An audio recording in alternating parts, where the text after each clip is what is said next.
Welcome back to Retro Wednesday at the Tidarium Hangar. This is Mike. Today I'm going to talk to you about the Retro Collection Wave 3. I'm going to take a break from actual vintage playsets, vehicles, figures, and all the fun stuff I've been doing to talk to you about how Hasbro has derailed their own epic fail of the Retro Collection. We're going to talk about all of this. I'm going to say what I do like and what is wrong with Wave 3 of the Retro Collection coming up.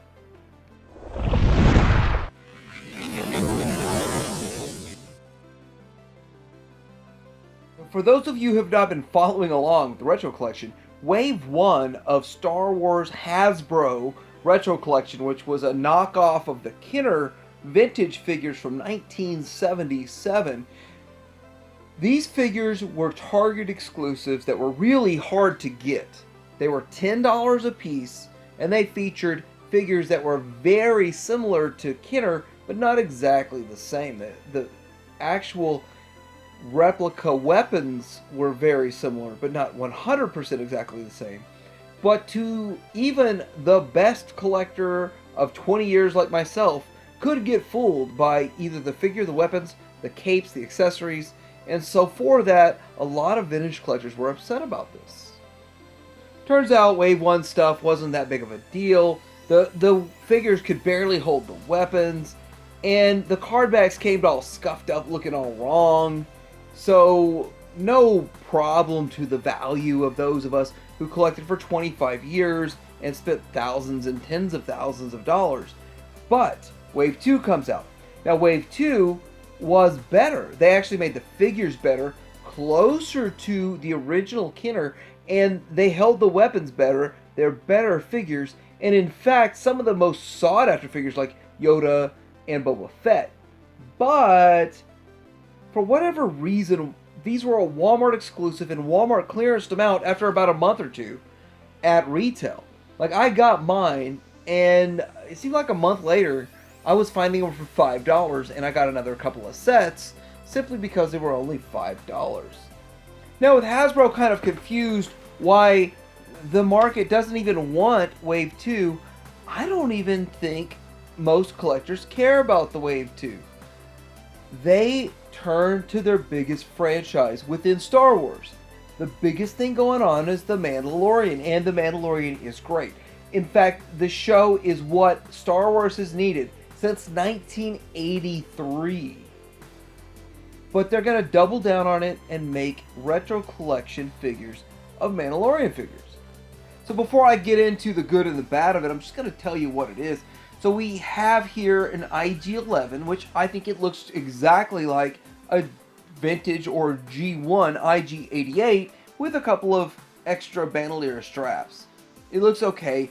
A little bit underrepresented in the 3.75, but Black Series wise, this thing was a super duper peg warmer. Next we got Greef Karga. If I'm saying the name right, I hope I'm saying it right. But anyway, this is like Apollo Creed in a Star Wars universe. I loved this character. I actually love the actor that's playing this character. And the figure, here's the thing. I'm going to say up front, I'll buy all these figures, at least a set, if not two sets of these. But is it really what we need right now? This one looks very much like a G1 Kenner, and I really feel like this is right in line with exactly what you'd get with Kenner if Kenner made a Mandalorian line.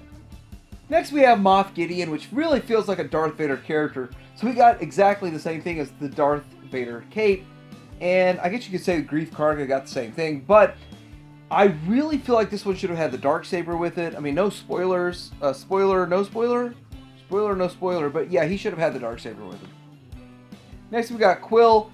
So this is an Ugnaught figure with a different uniform. And really, you should have just taken exactly from the Ugnaught and made a different uniform. But anyway, this is him. I think the character is strong enough that it's going to sell no matter what, just because the character is strong.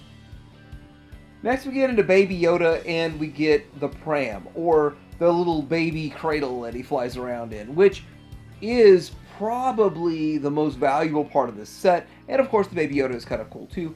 I think this is actually Hasbro's biggest problem with this line. This is the best thing they're making in this line, and it's only going to be one per case. And I think this thing is going to be the highest demand item out of all the retro collection for the Mandalorian. And of course, we get the Mandalorian. The Mandalorian is going to be packed 2 per case. I like a few things about it. First off, I like the fact that it looks like the first original Mandalorian, not the Beskar. I kind of like that. It's kind of cool. I like the gun that comes with it, which really is reminiscent of the holiday special kind of thing with the disintegrator. And then his own blaster really doesn't look like anything in the Star Wars world, which kind of is reminiscent of the original toys. And also Cara Dune, I didn't get a separate picture of her for some reason, but I want to point out that none of these have card backs with them. So we have no clue what the card art is for the backgrounds of these. So that's kind of an epic fail in my opinion.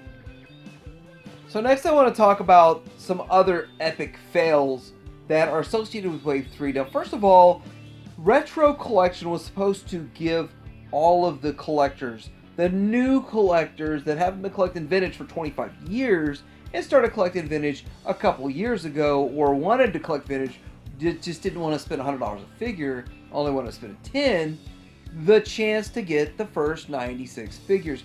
But guess what? 92, 96, 105, depending whatever.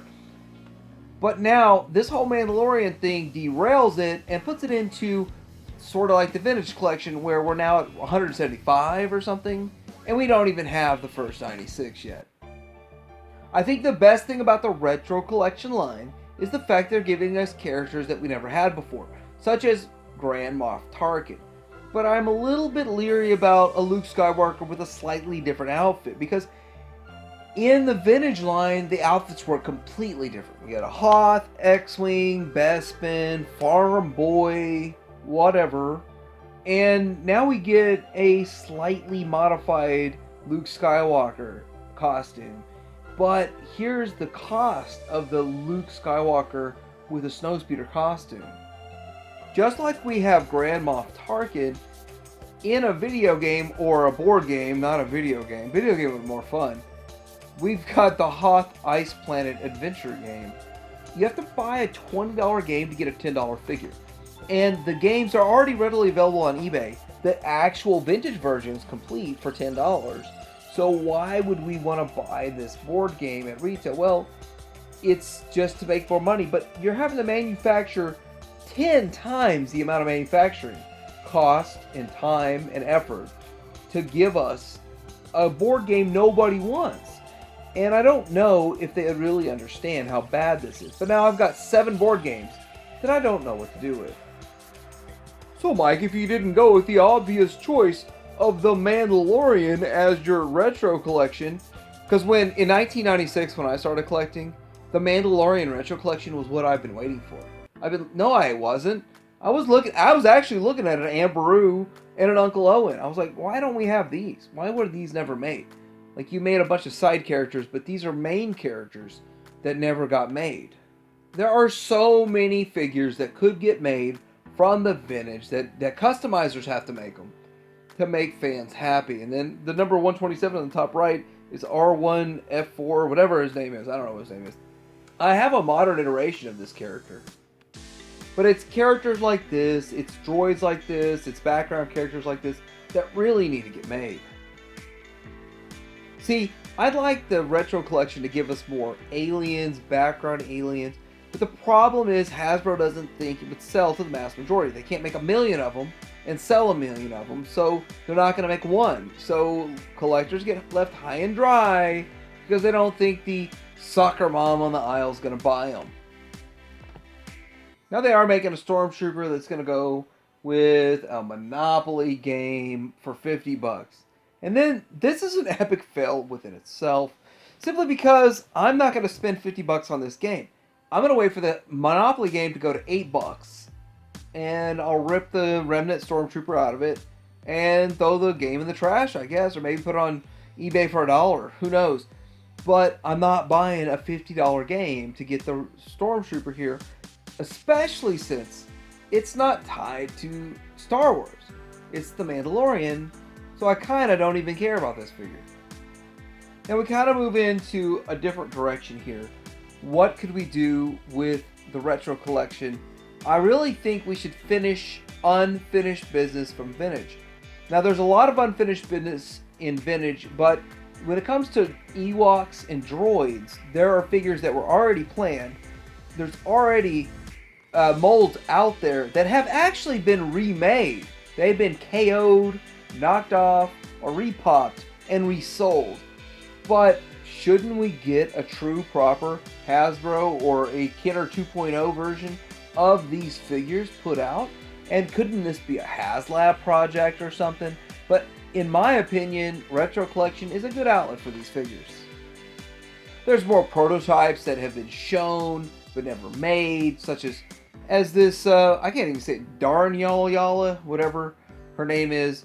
And she's the dancer that dances in Jabba's palace. The one that's not actually made into a figure yet, but was planned to be made into a figure. Shouldn't that be on the Retro Collection card? And all of the skiff guards and aliens that were never made. And as you can see, Hasbro's already made one of these dancers with the 6 chest piece dancer. What about the other skiff guards? What about all this stuff made in the Retro Collection? I mean, this is exactly, in my opinion, what Retro Collection's for. I really don't think they'll ever go as far as the custom burnt up Aunt Beru and Owen Lards, but think about it. What would you want to see from future releases in Retro Collection? I have to say, Mandalorian Retro Collection took me by surprise. It's not what I expected, but it is going to happen. There's no turning this process backwards. Where are we going to go from here? Is the next step Resistance Retro Collection? Is the next step Solo Character Retro Collection? Is the next step Rey? Oh gosh, no, please no Rey on Retro Collection. Like, subscribe, let me know in the comments below. Tadarium Hanger out.